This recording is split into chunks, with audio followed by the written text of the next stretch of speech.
Okay. First item on the agenda is approval of agenda. We approve the agenda. I second it. Got a motion and a second. All in favor? Aye. Any opposed? Motion carries. Second, we have approval of the minutes from the May 7th regular meeting and the May 15th public input meeting. So moved. I'll second. We got a motion and a second. All in favor? Aye. Any opposed? Motion carries.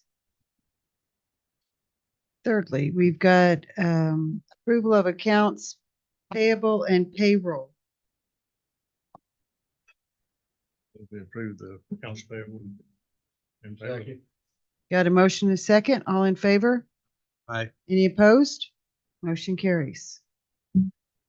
Now we are on to public requests. This time, does anyone here have anything they want to speak on, or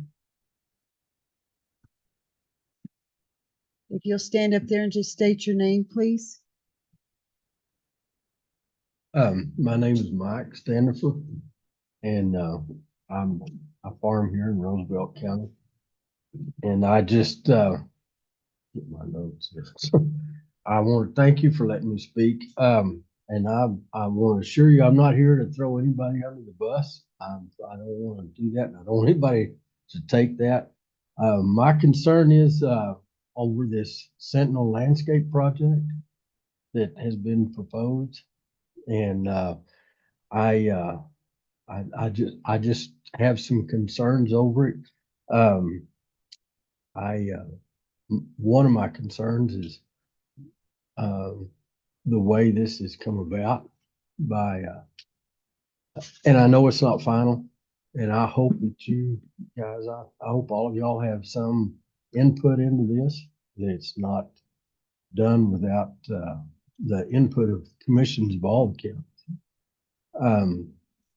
I have a little bit of a concern with people that this board, this Ogallala board, being an unelected board, and it's just a group that kind of got put together. I think I don't know. Like I said, I'm not trying to throw anybody under the bus. It's just there's some questions there. And I for sure want everybody to consider any decisions that are made, the long-term consequences of those decisions, like our tax base, what it's going to do to agriculture. Agriculture is what built these two counties, and I hate to see some kind of a rash decision made without some real thought put into it before anything is finalized. I hope that I made that clear. Anyway, and the other thing, and this maybe doesn't have anything to do with it, you know, this I worked 30 plus years, 33 years for the federal government for NRCS, and I've checked wells from Hobbs, Eunice, all the way to Clayton, across to Raton, and all the way back down to Roswell. Thousands of wells, and we do have a water problem, and I think that everybody understands that we do have a water problem, and it's not just here; it's the whole east side of the state.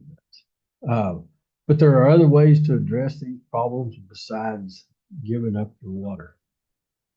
And like I said, I just hope that those are my concerns, and I just hope that.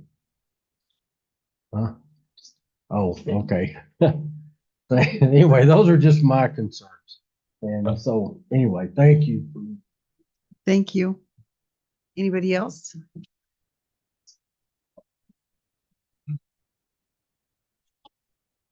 We're in public comment, sir. Do you have anything you would like to say? Okay. Mhm. Okay, well, with no one else, I want to thank everyone for coming today, by the way. Thank you, Mike. Okay, moving on to elected officials and department heads. First, we have clerk's office, Miss Park. Hello, Commission. We have had 420 some voters. It was 425 when I checked at lunchtime. I don't know what it is at 5 o'clock, but 425 voters so far in our office. A little less than 100 more at the Jake Lopez building, and about 100 absentee mailed out. 130 absentee mailed out. About 75 of those returned. We will deliver voting equipment later this week. And then election day will be next Tuesday. And we'll canvass at the meeting after that. Anybody have any questions for Mandy? Is our meeting on Tuesday next week? It'll be canvassing our next scheduled meeting. On the right? 11th. Okay, thank you. Because I'm gonna be out of state. On the 11th, No, or next Tuesday? next Tuesday. Well, then vote early. I will. I am. My intention tomorrow. Any? Okay, thank you, Mandy. Mhm. Moving on, treasurer's office, Miss Sanchez.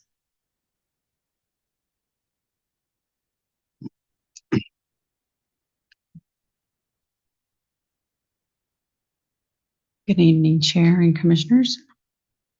This evening, I want to report on your March cash. In our general fund, beginning cash was $4,375,560. $375,564.71. You had debits of $619,687.89. And you had credits of $686,184.16. It left your March ending cash at $4,309,068.44. In your report, you were given a fund balance on everything. Does anyone have any questions of those balances? Anybody? Very good, thank you. Thank you, Will. Moving on to manager, Miss Hamilton. Yes, good evening, Madam Chair and Commissioners. So just a few things to touch on. We attended, both Commissioner Dixon and I attended the SERPDO meeting down in Ruidoso last week to support our interim road superintendent, Juan Dominguez. He submitted and actually presented on our 2 TPF applications for the transportation project funds, did a phenomenal job. I don't know if Commissioner Dixon wants to add anything. He had everything so together. And I know he said he was very nervous, but he did so well in representing our needs and what we were doing. So just to highlight that. Okay. The next thing I know in the workshop, y'all had discussed and asked a little bit about the postings on the positions. So I have some updates on statistics. So for the finance administrator, deputy county manager type position with Miss Rivera's vacancy, it's been posted approximately 30 days. We have 10 applicants, 6 are qualified. We have an interview panel that HR is currently working on. She's reviewing the applications and will begin scheduling. We will potentially be doing quite a few online interviews to begin with because the majority of candidates are actually external and out of the area. And we want to keep everybody on the same field in terms of Zoom meetings and such. So she is working on that one. In the assessor's office, that position has been posted for 2 weeks. Steven is a magnet. He has 29 applications in 2 weeks. He is reviewing, and HR will be working with him to get some interviews scheduled once they can get that pared down to a workable pool of 4 or 5. Road has ongoing interviews. We have vacancies for 2 operators And we are having issues getting people to actually appear for their interviews. So we're working on that one. Very excited to share that our ENMU student intern is doing great in our court compliance program. Y'all will remember we talked about our compliance officer training, our student intern to cover during a leave, and he has been doing great. It's been a great hands-on learning experience for him as well. And it keeps somebody in that office. And so he's getting real work experience. I've encouraged him to actually be in contact ongoing with his NMU professors so that he can go back and present. And then I've asked him to also prepare to come and present to the commission at the conclusion of his internship so that y'all can hear about his experience. So very exciting to see Mr. Make and his role over there at court compliance. So very happy to report that one. So later in just a few minutes on the agenda, very excited to be at the point of presenting y'all with a preliminary budget. So y'all will have that. Now we get to pivot to audit prep. Yay. So we're going to be closing out fiscal year 24, lots of closeouts and everything. That will also prepare us for the final budget that the commission will consider in the end of July. So at your final meeting in July will be the final budget. You'll have some time to look at that and we'll have final cash balances and all of that stuff. So that's a lot of what we are working through. We do have a new solar project in the county that is looking to present to the commission later this summer as the project materializes. Right now, they are still working on dates, and I have sent them a variety of different dates that they can come and present upcoming, and potentially June, July, August. Y'all will be hearing about all kinds of new fun stuff. I did have a meeting with Boralax, as y'all were briefed on, in terms of they are the new owner for the Roosevelt and Milo wind farms, and they're looking to make sure and be established in the community and be involved and really working closely with those different, the council, the commission, the leadership, the boards, anything along those lines. So they wanted to have some connections made, and that was something I was helping them with in terms of just connecting them with Eastern so that we can really work on growing our own and keeping them here for these jobs. Clovis Community College, anything like that can complement those careers that they're looking at out there in their wind farm area. We are continuing to manage the procurement process, and Gary is monitoring the work product, specifically those covered livestock stalls that we have going on out at the fairgrounds, and they are going up quickly. Progress is moving right along, so we're excited to see that. We still have the Emergency Operations Center in the pavilion in queue, and we'll, of course, we'll have more discussion on the pavilion a little later on the agenda. The end. That's all. I stand for questions. Anybody have any questions? I'll just go to the commissioner's agenda item. It coincides with the questions I have, Okay. if you will allow me, Madam Chair. On the panel for the deputy administrator manager, is there a commissioner going to be involved with that? And I'm not trying to prioritize one position over others that are available in the county, but for that particular position, I think it's not only upper management, but, well, yes or no, I mean, is there a commissioner that's involved with those panels, or is it just HR and staff? Or they'll choose public individuals or? So for the road superintendent interview, I actually brought down, we asked the Curry County Road Superintendent to serve on that one, to have someone external on it. As far as the panel for this one, I have not met with Lauren to know. We have a meeting scheduled tomorrow, our personal meeting, so I don't know exactly who is on the panel. If a commissioner does choose to serve, we would have to be very careful to, so it's a classified position. It's not an at-will appointed position.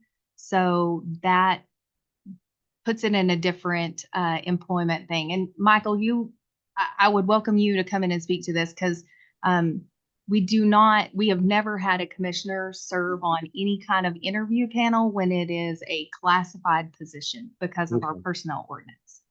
I know I served in one back in the day, but I was just curious about it. I think you answered this question back, but I think it needs to be public. On the summer youth work program, what happened to that? I received numerous calls in reference to that. Did we lose the contract? Curry County won it? What transpired there? Because it was so successful for our county kids and the city kids. And the slots were filled up every year that I think we were a pilot project, right, initially? So they opened it up initially to the counties, but then this last year they opened it up to where the local schools could actually apply for it. And so that was the information that was shared with our local school districts. I don't know if any of them chose to apply, but that goes through PED funding. The counties were just kind of that interim stop at that point. Now about half the counties continue to actually participate in that, but as we had presented before, it's very labor intensive. And with the transition that was happening within finance alone, just with payroll, because you have to set up all new payroll and process that for your 45 kids or whatever. Those opportunities were provided to the public school systems. Again, I don't know if any of them chose to apply or not, but that's where it's been being redirected with the public education. So it's department. redirected. We didn't choose not to apply then. Oh, no, We weren't, we did. We didn't have the shared that option? information with the school. okay. It just teaches so much work ethic, especially, I know a lot of the county kids, they farm and they raise the animals and prepare them for show and for the fairs, whether it's local, regional, or state, nationals. But there's a lot of other county folks or kids that don't have that option. And I just think that work program, I wish we would have lost it. Because just the work ethic itself at that age, it's priceless, in my opinion.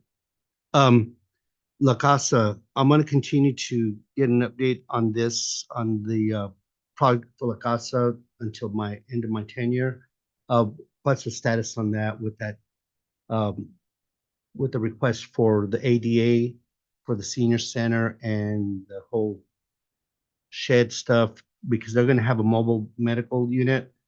And do we have a status on that? I know we didn't put it on the ICIP, but we applied through a different entity, right?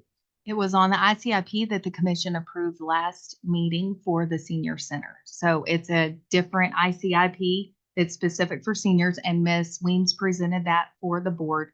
That was adopted, and that's the first step. So once that's submitted, then aging and long-term services will That's what- continue that's those what- and determine the funding. So we're not going through the governor, we're going through the aging and long-term services. I'm not sure if there's another avenue. I just was told with the senior centers that they go through aging and long-term services, and that's why it's a separate ICIP that y'all approved. Okay. Lastly, Tina, don't frown at me. Lime Street, I want to continue to get an update on that. I know that the city got $400,000 of capital outlay monies. Do we know what they're gonna do with it? I know that I advocated, I didn't want to overstep my boundaries as a county commissioner, but I think once again, it's a broken record, but with all the enhancements that we have fought for at the fairgrounds, it saddens me every time I drive through Lime Street up from 70 to Boston. And no update on that at all? No, sir. Okay. Thank I've you. heard nothing. I'm sure there's some city people listening in on our meeting tonight, so. I think they're meeting tonight. I think they're busy. They're in their meeting right now. They'll listen to it. Are you finished? I am done, Commissioner Dixon, Madam Chair. Thank you. Thank you. Commissioner Savage, do you have anything? I'm afraid to say it.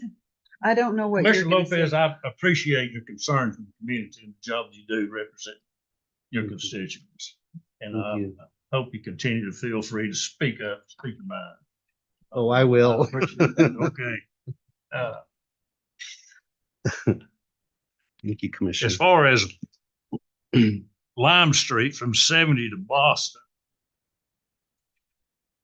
I know your position on it. And I honor that and I respect it. I'll speak to the chair. My position is, let's take care of county roads and county responsibilities before we take care of city responsibilities. Amen. That's my Of course, I'm 4-1 on that one. That's Okay. without saying, and I respect Yeah. that as well, Yeah. but I'm the city county commissioner, and everybody utilizes that road, especially going into the fair and other events. Okay, That's my rebuttal. we're moving on. Sentinel landscape. I'm very ignorant about the Sentinel landscape. I've just began to try to wrap my head around it. It looks like a complex issue. I think there's good parts and bad parts. I think that the landowners have a right to sell their water rights or sell their land or put them in a conservancy. It's their land. They have a right to do it. Same time, I'm concerned about the bottom line, the final repercussions of this project and what it possibly could do to our tax base. I'm concerned about when I read their website and it lists all the cooperating agencies. And then I talked to some of these cooperating agencies they listed and they say, we don't know anything about it. We never heard of it. But they're listed as a cooperating agency. That's a concern to me. Is the way they're promoting it, I feel like is falsely presented. I'm concerned about, and I asked Mr. Garcia, is there an intergovernmental agreement on this? I would be interested in looking at the intergovernmental agreement on it. I think that's something we should take a look at. I'm concerned 2.4 million acres, ranging from Quay to Lee, Oldham, Bailey, Palmer, Dev Smith, all these kind of 2.4 million acres coming out of this. If it worst, I realize that when they put these wells, like the project they did north of Clovis, the yellow area on that map is great big, but actually the area that it affected was a small area. So I don't know. I don't know about 2.4 million acres, how much of this is really going to be put in the project, what's not, but that concerns me because of the amount of acres that you take out of production and you put into a government program and put in control of the government. I've talked some to Mr. Floyd about that tax, I realize that now, after talking to him, that the tax rate on agricultural land is a lot lower than everybody else's, what they have to pay on their taxes on their land. And so the impacts of it is probably going to be a lot less than what I thought it was going to be because of that. But still, that's a lot of acreage and a lot of things. And I think it can affect your tax rate. I went to a program put on by the fire department last Friday evening. They had a lot of different scenarios that presented to each fire department about how they respond in case of a different, whatever scenario was. And, it might be a mill and sand might have a problem. And they might get somebody to help them from Dora, Causey, Arch, different people come. If you put this land in a governmental conservancy, what's it going to do to the road situation? How's it going to affect response time in case of emergencies? Who's going to maintain these roads? They're going to take this land out of our tax base. Are we going to still be required to maintain the roads in that area? I mean, I'm sure there are answers to this, and I don't know. But I think it could affect your response time, emergency response time. It can affect the amount of money available for equipment and maintenance of your roads. I think if you take and put a lot of this land out of production and put it in a conservancy, I think the number of people in that area could decrease. And we have several rural schools, and those rural schools are paid by the state equalization guarantee. The state pays those schools according to how many kids go to that school. And I can see if it affects it drastically, it might possibly cause, worst case scenario would be cause you to shut down your school. And if you shut down the school in Elida, you shut down the town. So I think there's some end results that I would be interested in and kind of look into deeper on this thing to see, is it really as good as what they're claiming it to be? Because it might be good, it might be bad, but I think we need to be investigating this. And I'm really concerned when they say, well, all these agencies they're cooperating agencies, and they're really not. And I think that, like the Soil Conservation District, the people that I've talked to on the Soil Conservation Board are just concerned about some of this stuff as I am, and just as in the dark as I am about it. So I think we need to be investigating this, and I'd like to look at, I realize that an intergovernmental agreement on this project this size, if there is one, is got to be huge. And I think Mr. Garcia would agree. It'd probably be above my level. I'm sure Mr. Garcia could interpret it. But anyway, I would like to see it. Madam Chair, Commissioner Savage, I did ask him, I did reach out to see if they have an intergovernmental agreement, but so far I haven't heard back from him. As soon as I hear back, I'll let you know. And one more little thing I should have. I don't want the Mexican gray wolf in this area. I'm going to be plain about it. We spent a lot of money eradicating those mangy critters so we can graze cattle on here and make a living. If you put a bunch of this land in a government program, give government control of it, they manipulate the Endangered Species Act, put them here, and we know what happened in the Gila. Yeah, we're going to put them in the Gila. But those wolves found out it's a lot easier to go to town and eat somebody's dogs and cats than it is to catch an elk. And so they get the dogs and cats eaten, and they're going to start on the calves. And they're running the cows, cause them not to milk, cause them not to breed back. They're a problem. And I'm worried about putting this land in a conservancy and make it possibly subject to reintroduction to the gray wolf in this area. So I'll shut up. Paul? Because Mr. Savage is so thorough and what I don't have anything else to add to. Criswell? I agree with Mr. Savage full-heartedly on the gray wolf deal and all this land going to conservancies.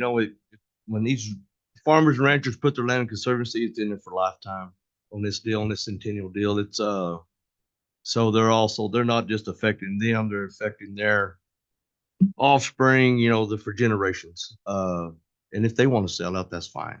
That's their land. If they want to sell it conservancy, that's fine. That's their prerogative here in the United States. And I'm glad we have that freedom to be able to do so and to pick and choose. But I do oppose it. But anyway, after that, we went out to the ribbon cutting out there at the food pantry here. The Thursday that it was going to rain. Thankfully, we tried to shower while we was there, and I'm glad for it. The pantry looked real nice. I was glad to be there. We had a pretty good turnout, and glad to see that done. And the building is nice, and glad I was there. And then my other concern in the southern part of the county is we've had a little moisture, and I hope we can get them maintainers out, maintaining a few roads down there because they're deteriorating from the wind. And while we got a little bit of moisture before it's totally gone, I'd like to see, see if we can't get them covered down there. They're down there. I will find out where they're at. Okay. Yes, sir. And then I had a question back there whenever you asked if there was any questions. Anyway, who did you say bought out the Milo wind farm deal? Boralax, I believe is their name. Let me make sure. Yes, Boralax. Boralax? Boralax. Boralax. And And- then that is a solar wind farm project going in down there, or they're that surveying and running around the country. I've had several phone calls. You said it's about a solar farm. No, so I don't, that is more about the transmission line, I think, is what they're working on that one. And they may be pulling some, Mandy's shaking her head, so they may be pulling some land, that thing. So I think that's more of the transmission line.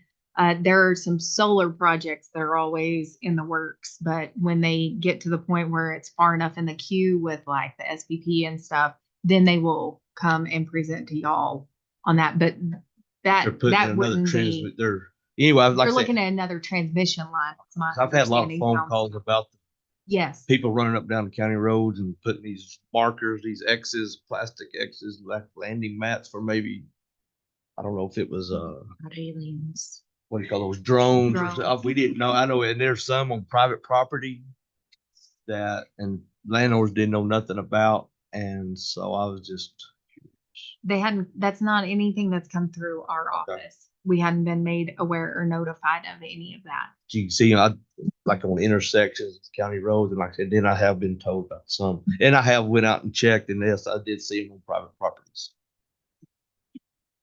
All right, that's all I have to say. Okay. Go ahead. And I would like to say, I also went to the food bank, the ribbon cutting with Miss Hamilton and Mr. Criswell, and it's very nice, and I appreciate what they're doing over there. Went to the Serpto meeting, and I would just like y'all know Juan did a bang up job.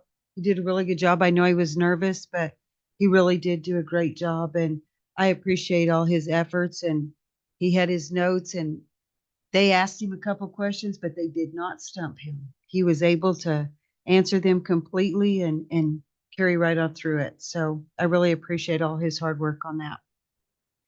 And then I would also like to comment on that Sentinel landscape. So when that started, I know there was emails that, and they've talked about the invitations that they sent out to everybody.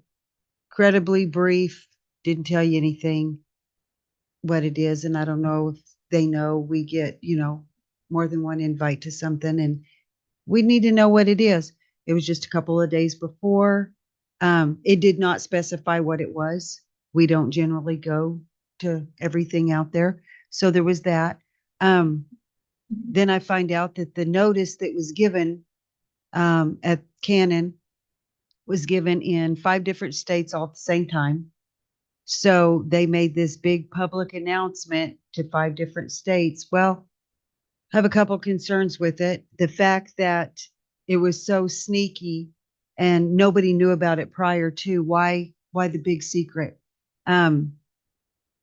So one of the people that are involved in it made the comment that what they didn't understand why I didn't know when my brother-in-law is part of it. Okay, well, that ought to let you know right there just how sneaky it is, because I still didn't know. So whether or not he's involved has nothing to do with me. We're 2 totally different people. I respect him and the job he does, but we can agree to disagree on this whole thing. And I did not know anything about it prior to it.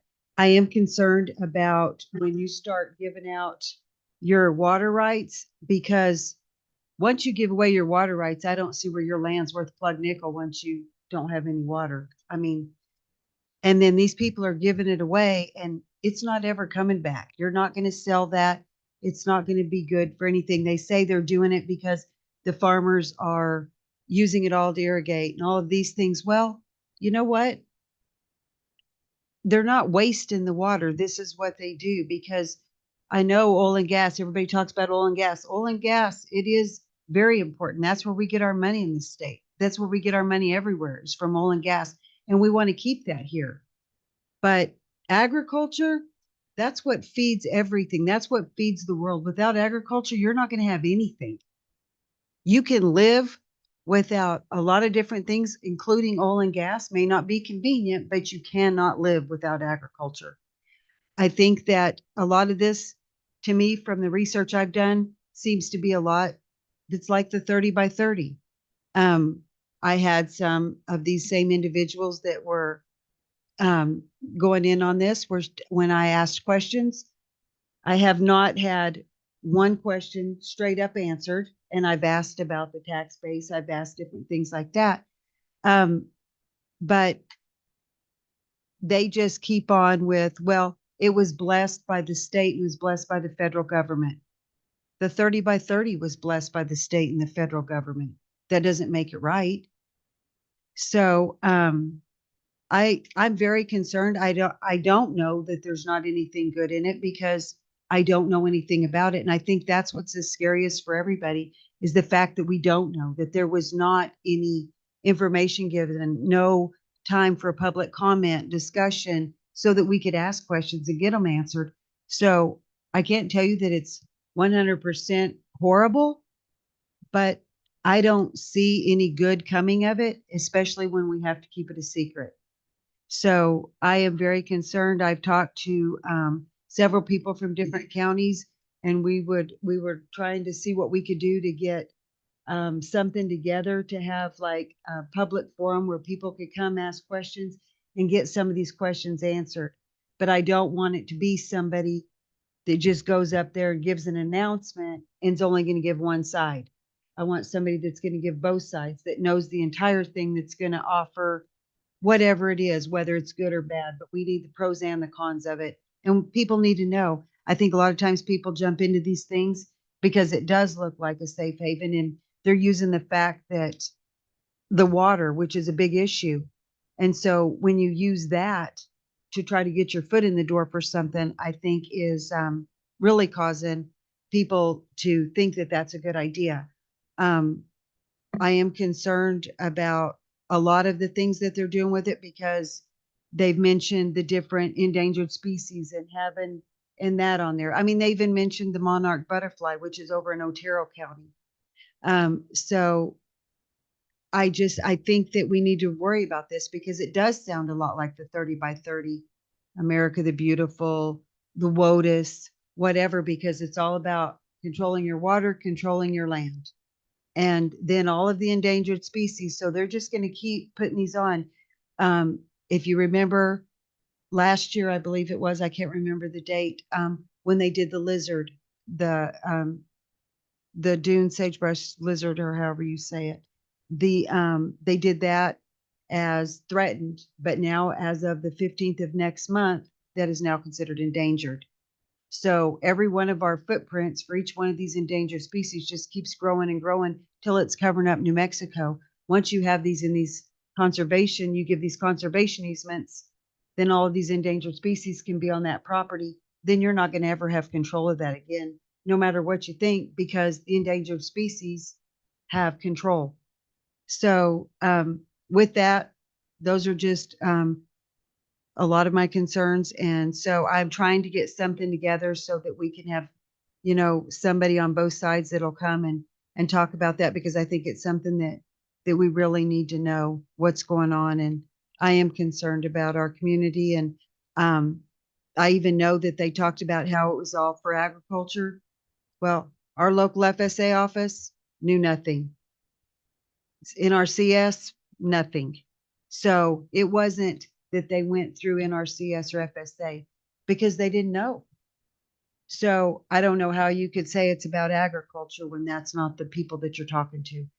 And so anyway, with that, I'll be quiet and we can just move on. But if anybody has any concerns or questions on that, or would like me to try anything different, please just reach out to me, because I'll try to find out anything I can on it and see what we can do about it.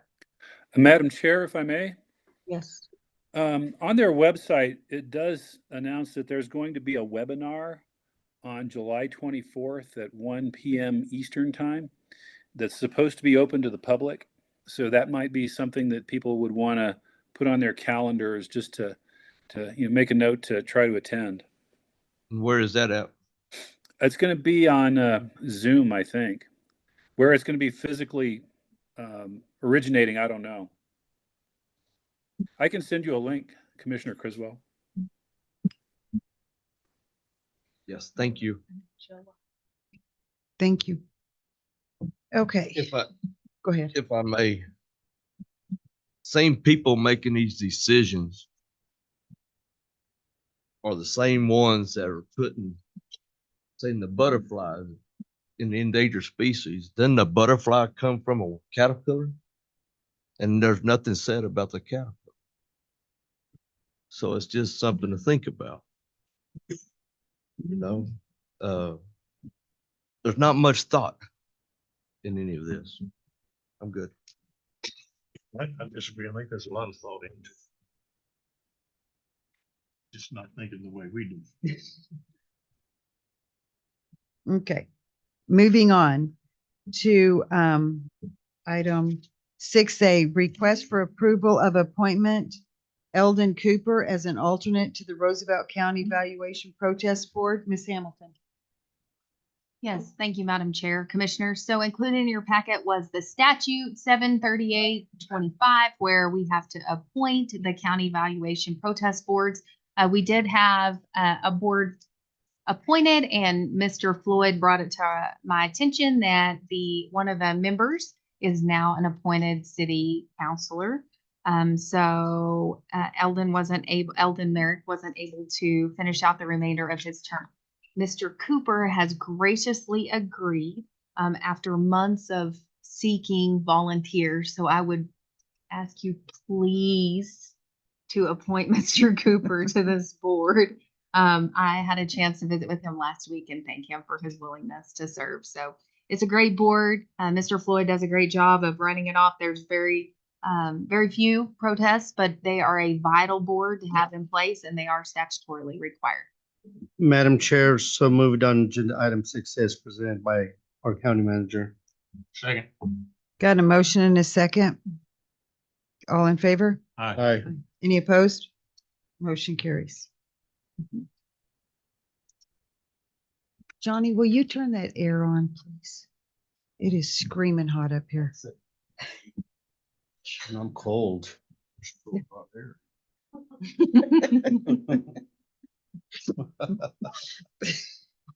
Put a jacket on it. Oh, jeez. Item 6B, consideration of and request for approval of the FY25 preliminary budget. Sorry, we gotta go into Public hearing. public hearing first. Hearing. Second. Got a motion and a second to go into public hearing. Commissioner Lopez? Yes. Yes. Yes. We are now in public hearing. She didn't call me Dennis this time. She actually called me Commissioner Lopez. Thank you. Couldn't remember your name. Want me to? Okay. So following our budget workshop, each of you has a printed out copy as well, but I will have some key highlights on the screen to cover. And when I forget something, you can let me know what we're going to need to come back to. Let me open up my to-do here. So to get started, as we covered today, the commission has chose to fund additional funding for the extension service for the requested position there. Other highlights include various general fund expenses in which they were presented a part-time position in the treasurer's office and a position with a 50% match for a grant in emergency management with Mr. Montiel in his office for those. So those are all positions that have been funded.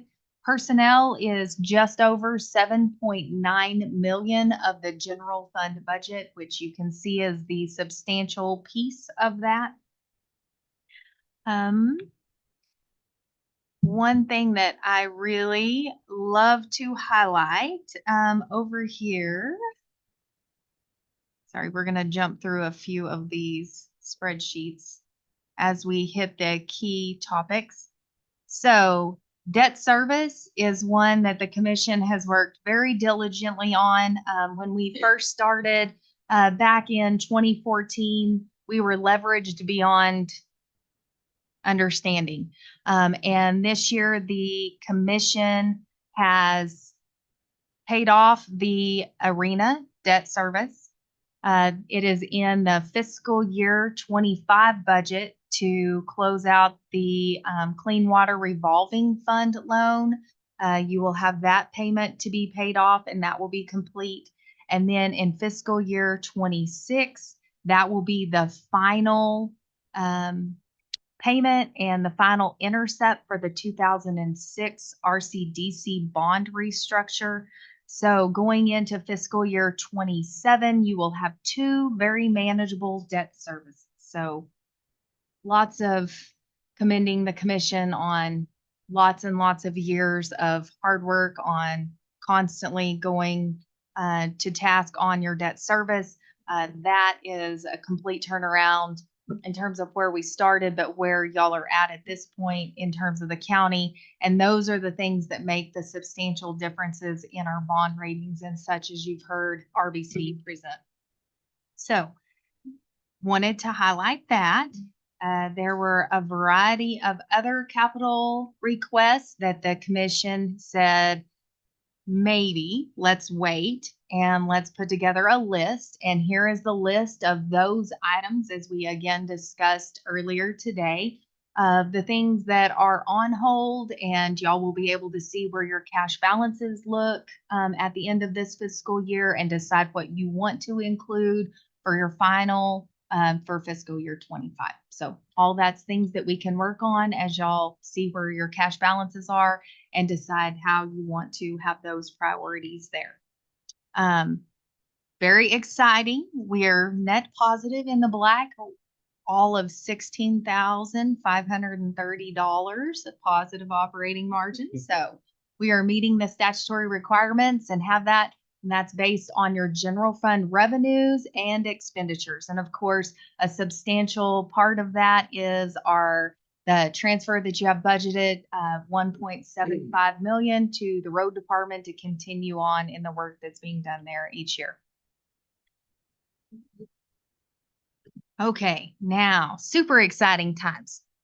We want to just highlight on your revenues because, of course, property tax is the largest generator for your revenues. There are a lot of uncertainties that we're looking at, and y'all have chose to embark conservatively at this point. So you will see the green is what's collected and the blue is what's been budgeted.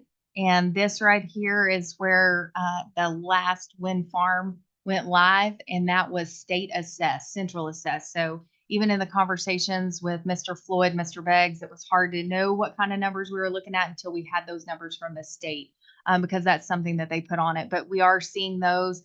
The depreciation will be setting in, doing all of those. And this is only through April. So the collections in May and June have not posted yet.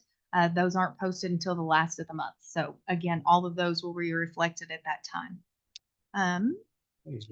Question. Then the next one is grocery receipts tax. And these are all things that, again, we went over in our budget, I know as well, but I think it's great to show. And this is 5-year averages. This is I have a form that I've tracked back to 2008, I believe, for grocery receipts tax, but this is just the highlight of the 5-year, and we track collections versus budgeted versus actual to be able to have that data analysis and really look at our trends of what we're collecting and such. Right now, you will see that we are overall about on target. We're at 0.51% above where we were budgeted at this point. So we seem to be online with everything that we're seeing in our GRT. Small counties distribution, again, just the history of where we're at.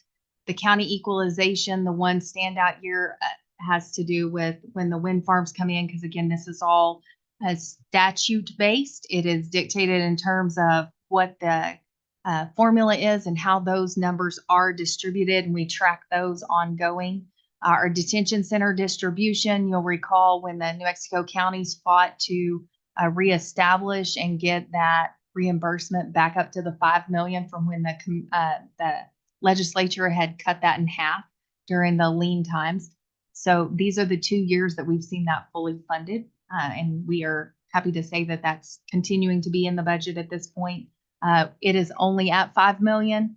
I know Commissioner Dixon sits on that board and she can tell you the numbers are much closer to $8 million at this point of costs that the counties are not reimbursed for within detention. Y'all are all very well aware of that. And while we're talking about the fun part of the budget, just a few things to highlight on your expenditures. So public safety is where you're spending the majority and the bulk of your budget. Public safety is just the sheriff's office and the detention center. That's $7 million between those two, the office and the department there. And then we've gone over our personnel numbers as well. We've discussed the final allocations that y'all have set out for ARPA. All of that is well included in there as y'all have discussed. And then we have the approved capital outlay listings that y'all have as well. And of course, GRT, just to highlight a couple of these, because this is not your primary source of revenue, much more of the secondary line. But you can see historically over the past few years, it is retail and construction. Retail, construction, retail and construction. And then here you see utilities. So this goes back to the Sagamore where, you know, that was the once in a history type production. So we have all of those. Y'all have those included in your budget binders. If you will, some of y'all have returned those budget binders. I know those that have not, if you will, I'm happy to update those with all of the information. That way you have your preliminary documents and everything as well. And then we will continue to keep those updated. So when we do our final budget in July, you'll have all your data and everything's up to date. So total budget, as you can see here, total revenues is the 19.2, total expenditures is 22.8. You still have strong investments between the two, and we are estimating the cash balances and investments at this point based on what we have currently in the bank and what we have pending. And then that will all be finalized to match actual cash balances at the end of the fiscal year of 24 to go into 25, or yes. Okay, nobody's asleep. That's always good. I know these are not always fun, but it's really exciting to see that we're at this point. I think those cover the highlights, and that's my notes. If there's anything else y'all would like for me to cover in public hearing, I'm happy to address that. This is this year's book. That's last year's, well, currently this year's book. This is next year's book. So I hope I'm prepared to answer any questions if y'all have any. Mrs. Hamilton, you've sat there and you have give the commission all kinds of praise for all their accomplishments. But I'm here to tell everybody here that none of it would be possible without that young lady's hard work, guidance, and whatever. And I just want to say thank you. Yes, sir. Thank you. I'll echo that, but I got an additional comment to make. And it just seems like if Commissioner Savage and I are gonna depart from the commission looking like shining stars. Right? Makes us look pretty good. Shoot. Okay. Tina. Do I hear? These, of course, will be posted online as soon as it's approved by the state. Everything is online. It's all on our website. All of our things, you can go back and read audit reports to make your heart content all the way back to 2014. I've read them all. I read them every year. The public has access to all of that, and we'll continue to have all of this as we continue to work to make everything accessible. Madam Chair, with that, I'll move out of public hearing if no one else has any comment. Got a motion and a second. Commissioner Greider? Yes. Yes, Yes. Yes. we're out of public hearing. Now we will, if I'll hear a motion to consider of and request for approval of the FY 25 preliminary budget as presented. I say, Got a motion and a second. Commissioner Greider? yes. Yes. Yes. Yes. I'd like to see what's the pleasure of the board, since I had a conflict today and was not here for the third or fourth meeting we've had. I want to vote yes, but if I have to abstain, I'll feel free to abstain as well. I don't know if it's a question for legal counsel or Madam Chair, you can, I think you have discretion. Can I I vote? think you're fine. Yes. Motion carries. Thank you, Ms. Hamilton. Thank you. Okay, resolutions, ordinances, and proclamations. Item number 7. We need to go into public hearing for ordinance on 2024-01 flood damage prevention ordinance. So moved. Second. Got a motion and a second. Commissioner Lopez? Yes. Yes, Yes. we are in public hearing again. Thank you. Again, this has been a super long process since we started the physical map revision, and we're getting to the point where we're just about there. And so from the start to the finish, the communications that we had with FEMA and getting everything right, we're finally at that point where everything finally is right, and now landowners can develop on their property without being told they can't because they don't have the right designation or zoning. And so everything's proper when it needs to be. And so I'm happy with the results. So I stand for any questions. Anybody have anything? I'll move to come out of public hearing. Got a motion and a second. Commissioner Greider? Yes. Yes. Yes. Yes. We are now out of public hearing. So with that, I will consider, hear a motion to consider to adopt 2024-01 flood damage prevention ordinance as presented. I will make that motion. Second. Got a motion and a second. Commissioner Lopez? Yes. Yes, Yes. motion carries. Thank you. Johnny. 7B, consideration of resolution 2024-19 Roosevelt County Board of Commission in support of calling for a United States Amendments Convention. And that would be me. Okay, so in your packets, you guys received that. That was an email that I received from a commissioner in Hidalgo County, that it was going to be presented to, I guess, NMC. And it was also something that they have already approved. I don't know a lot about it. I was hoping maybe you did, because I've tried to read up on it and understand more. But when he asked if I would present it, I was more than happy to.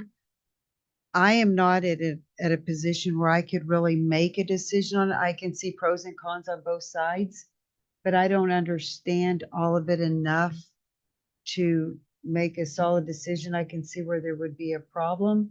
I could also see where it could be a good thing. So if any of y'all have any information on that, or Mr. Garcia, if you do.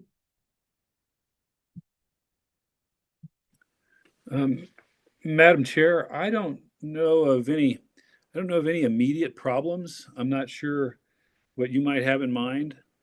Um, I think that it's been a long time since there's been a constitutional amendment, but that's what the process is for. This is a nice question. Mhm. When we were at the meeting at Meadows, Mhm. this is a gentleman that sent you the email, a gentleman from Hidalgo County that was there. Yes. Art.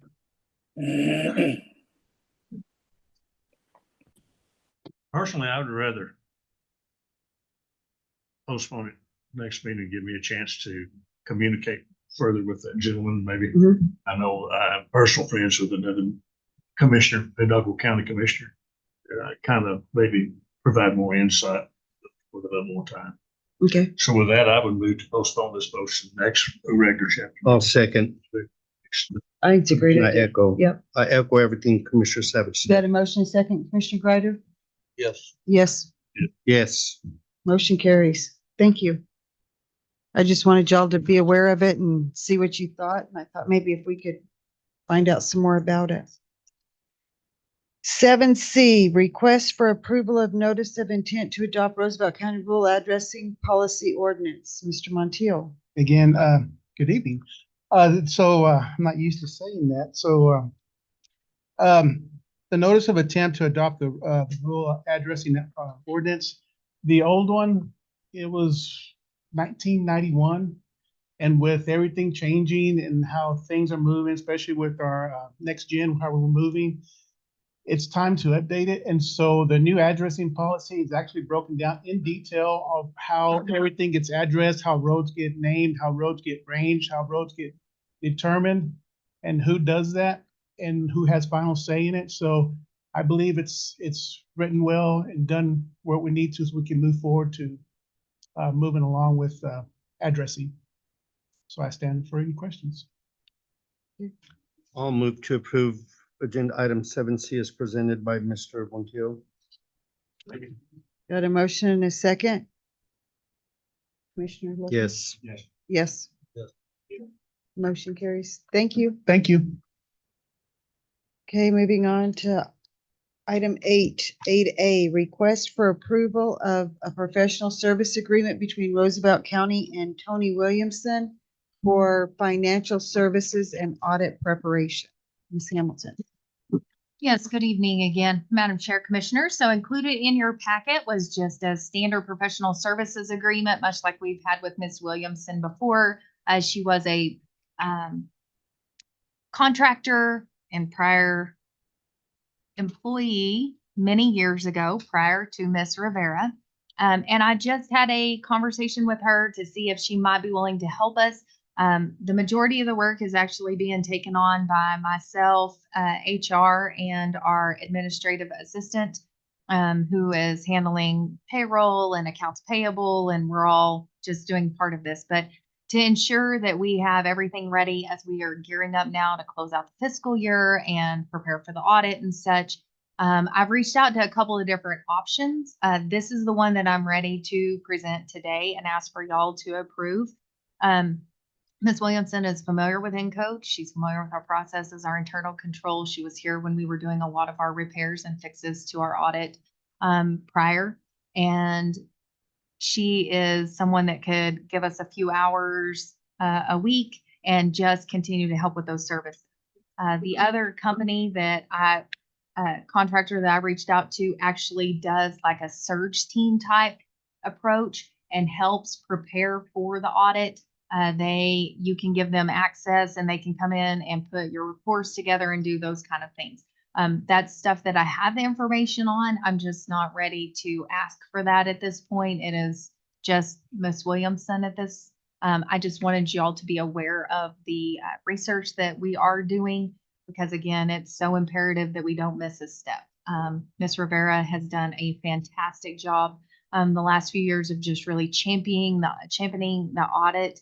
She works very closely with Ms. Sanchez. I know that a lot of us rely on her for a lot of things, so now we get to figure it out ourselves. And that's why we want to have the help that we need. It's a standard professional service agreement. So I would stand for any questions that y'all have in regards to that agreement or what we're looking for. Well, I move we approve 8A. Second. Got a motion, a second. Commissioner Greider? Yes. Yes. Yes. Motion carries. Thank you. Item 8B, request for approval of RFP 2024-08 Fairgrounds Pavilion ADA renovations based upon best and final offer to Nixon Enterprises, Inc. Ms. Hamilton. Yes. So we had the RFP request for proposals for the Fairgrounds Pavilion ADA renovations that was released April 19th of 24. It was due, proposals were due on May 14th. When we received the proposals, they were alarmingly over what we had the capability to have in budget. So we went back to them and scheduled meetings with each one of them to be able to come on site and meet with us at the location along with the architect, engineer, and the procurement team. We all met with them for an hour, allowed them time to ask any questions, and then we asked for them to submit their best and final offers. So based upon the evaluations and the scoring criteria, Nixon Enterprises scored the highest out of the criteria, and that was based on statements of qualifications, cost, desirable specifications, and references. So all of those were taken into effect. This will finish off the recreational grant that we have 142,000 and change remaining on. I can pull up the exact numbers if you'd like to know. But we have about 142,000 and change remaining on that.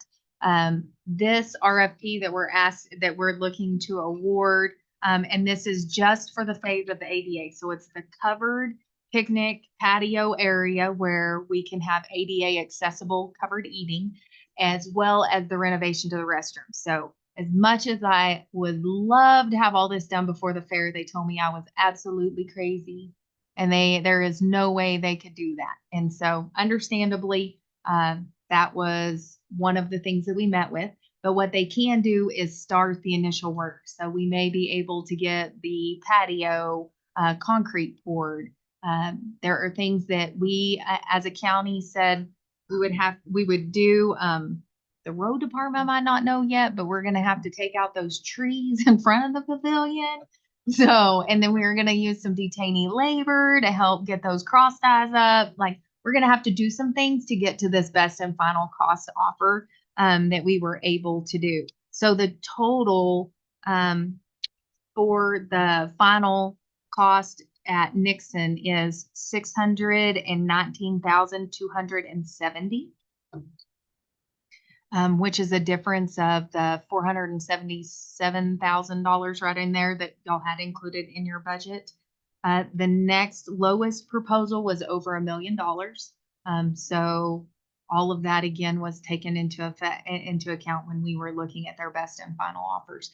This is the proposal that we would recommend that the commission approve. And I hope I didn't give y'all too much information. I just wanted y'all to know this has been a long process trying to get to this point of where we're at. So again, we will schedule everything around the fair and subside all work for a couple weeks. And then when they come back, then we would do finish out the renovations of the restrooms there at the pavilion. I've got one thing, Madam Chair. I want to thank you for doing what you've done in reference to this project.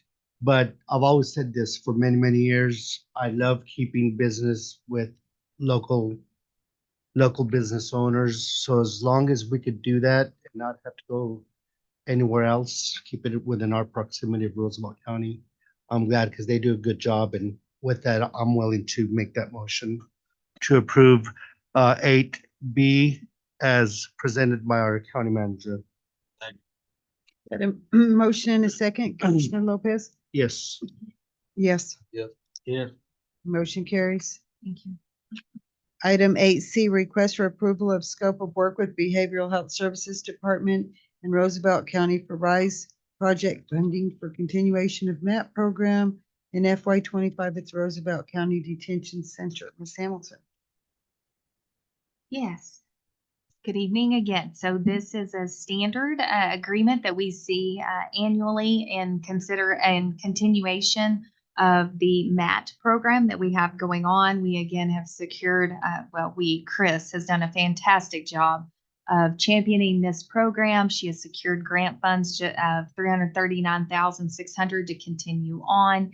In this program, we are seeing results in our recidivism rates as she has provided y'all with those regular presentations and numbers. It is incredible to see the difference in our detainees that are able to participate and qualify in this. They are now raising chickens.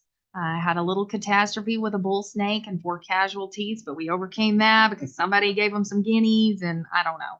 Anyway, so we got the snakes combated for now, and they are raising their chickens and very excited to be learning some life skills that come with that. And that is one thing about Miss Paula. She is always pushing the envelope on these grant applications in terms of what can work for our programming and such. But this is just the standard scope of work that y'all consider each year as a result of that and the program that's happening over at Detention Center. Madam Chair, with that, one comment before I make the motion. My philosophy has always been rehabilitation, not detention. And this program is teaching individuals to work once they get discharged or released.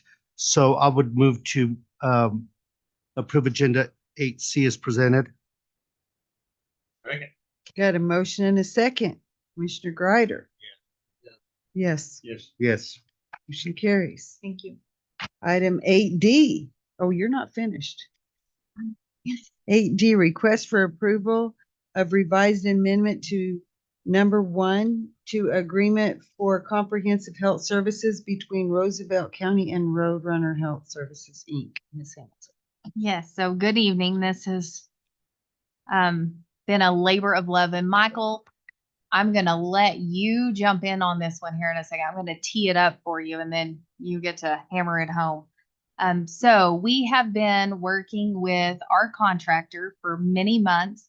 The commission will recall that y'all approved the amendments to be able to pay for some ancillary services that they did not have included in their initial request for proposal response.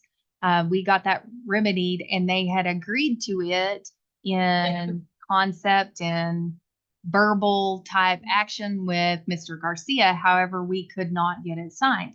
And they kept wanting to receive payment, but we cannot pay for services that we are not contractually in agreement for. So we are at a point now where they came back to us with this amendment and said, well, we're going to add in that we're going to renew for next year. And we want to exercise our ability to increase the 3%, which is in the cap that we wrote for our proposal. So that was included in your packets in the agreement. I highlighted the one sentence that both Ms. Rivera and I were working through where it talks about adding on potentially another $110,000 for ancillary costs, but that's estimated. So we just wanted to clarify that those are estimated and that we will be billed for actual costs that are rendered and accounted for. So what we're asking for y'all to consider today is to approve that. Again, it's in context with what y'all have done last time, except they have added on item number 9 and our sentence is highlighted. Mr. Garcia, this has been your labor of love for the last several months. So what would you like to add to that? Well, I think that it feels something other than love, but it was one thing, it was one, let's just say it was difficult communication. And so maybe, I guess, love is patient and kind, right? So it was an exercise of those things. But I did talk with their attorney today, and I think it's going to be fine. So I think with this signature, I don't see that there's anything that they can object to, because all that we added to their addition was just something that's true, and I don't see how they would have any problem with it. So I would recommend going ahead and approving it, and hopefully we'll get it wrapped up in the next few days or so, next day or two, I hope. Yeah, and I would add, so I know our sentence was one of those that should just be common sense, but I feel like it's imperative to have it in here because again, we're not just tacking on another 110,000.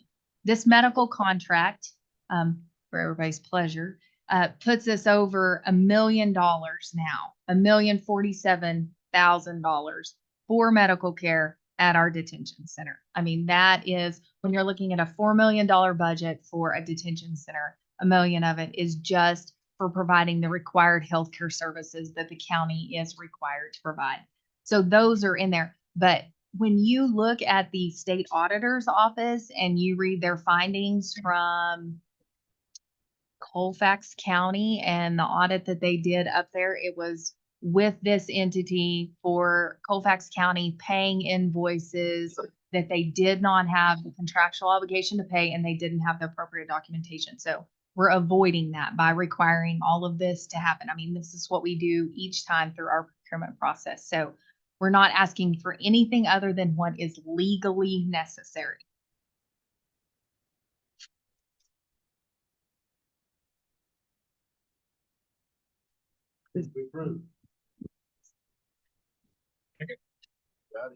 Got a motion and a second.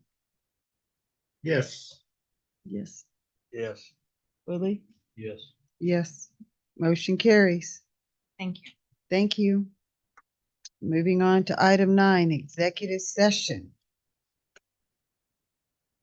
Pursuant to 10-15-1 NMSA 1978H, limited personnel matters and 7 attorney-client privileged information pertaining to threatened or pending litigation, specifically Yesenia Ramirez and Miguel Mendita versus Roosevelt County, Brown versus Hamilton, and to discuss attorney-client privileged information relating to pending or threatened litigation and/or limited personnel matters. With that, I will move we go into executive session. I'll second. I got a motion and a second. Commissioner Greider? Yes. Yes. Yes. Motion carries.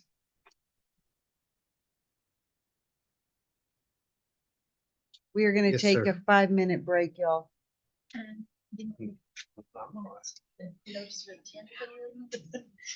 She's over there dancing in the pit. Mm-hmm.